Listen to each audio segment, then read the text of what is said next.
here today with Alex Hyman. Alex Hyman is my photographer from Phil Hyman Photography, and we're going to cook on something unusual. And you know what? I love cooking on stuff unusual, particularly when it aggravates my wife, but it turns out good food and she's happy at the end. So Alex, why don't you point at my feet? Because ladies and gentlemen, this is what we're going to cook on next. I'm going to pull up one of my wife's walking stones and I'm going to cook on it. I do this all the time. It's an awesome way to do it. They've been doing it for centuries. You can do it on a charcoal grill. You can do it on a gas grill. And you can buy them all day long for a big block like I'm standing on for $2. I mean, it's just phenomenal stuff. So follow me, and we're going to have a great little meal today. So maybe some shrimp, maybe some scallops, a little bit of steak on it. And you're going to see some beautiful color that you've always been wanting to see when you cook steaks. Same slate that I was stepping on, same type of slate. This is one I pulled up about 2 weeks ago.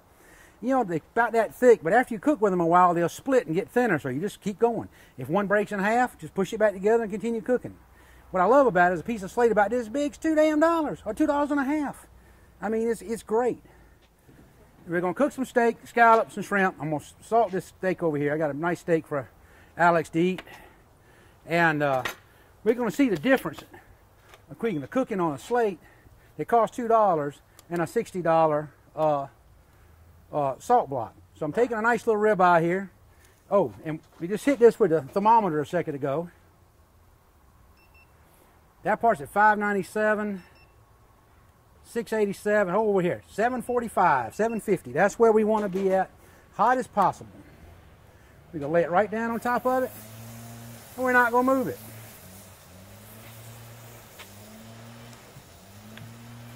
Let it sit there. We're not going to touch it. I want you to notice how the beautiful mahogany color is going to turn in a little while. I got some oil here. I'm going to put some scallops on the other side. Can you hear that guy with the blower? I don't know what he does. He does that shit every time I have anything going out here. Some of the oil ran down in the fire, but notice my stuff isn't getting seared or it's not getting all black and sooty because it's protected by the slate. Some shrimp over here.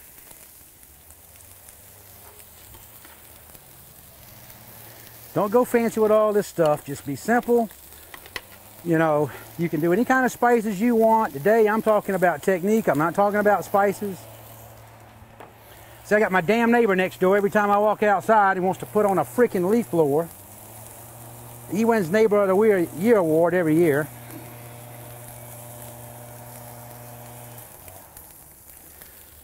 So let's see what our steak looks like. See if it's got that beautiful color I'm talking about.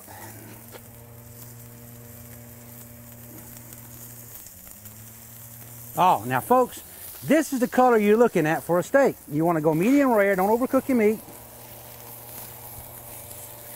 Some of it's not quite released yet. Oh, there we go. Look at that color. Is that not a beautiful color on a steak? Simple. They do this stuff over open fires at campsites. It's fast, it's easy. Now remember, I've cooked that steak a couple minutes on that side. You don't need to do it quite so long on the other side. How these scallops are going.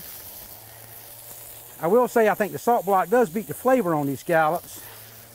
But look how much more I can do, a whole lot more. Oops, tore that one up. On here, let's get the rest of these scallops on.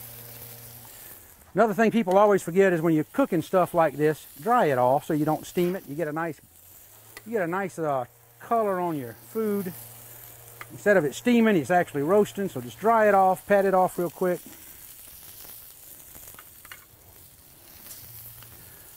You're having a dinner party, people think this is awesome. You're doing something different. I tell you what, I have taken sugar and put it on here, and then grilled peaches on top. Maybe throw a little rum over the top and let it all catch on fire. People love it. Let's shut it down for a second. Leave your vents open. Remember, if it's open, it's hot as it can get. If you close it, it starts making it cool. Everybody thinks it's the opposite.